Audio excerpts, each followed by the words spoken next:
না আসুক, মাওলা হুসাইন তো কাবা থেকে হজ করে কারবালায় আইছে, কুফার দিকে রওনা দিছে।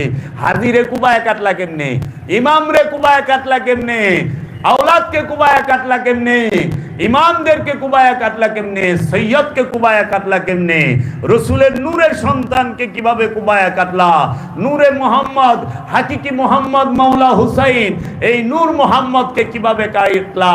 তোমরা মানুষ মোহাম্মদ সাল্লাল্লাহু আলাইহি ওয়াসাল্লামকে তো তোমরা দেখছো, কিন্তু নূর মোহাম্মদ সাল্লাল্লাহু আলাইহি ওয়াসাল্লামকে কি তোমরা দেখেছো?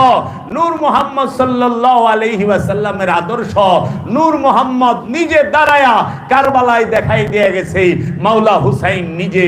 দেখো মোহাম্মদী আদর্শ কি হয়, আমার সন্তানদেরকে একে একে কুবায়া কাটে, আমি তাকায় তাকায় দেখি একবারের তরেও মাওলা হুসাইন বলে নাই ওগো রাহমাতাল লিল আলামিন।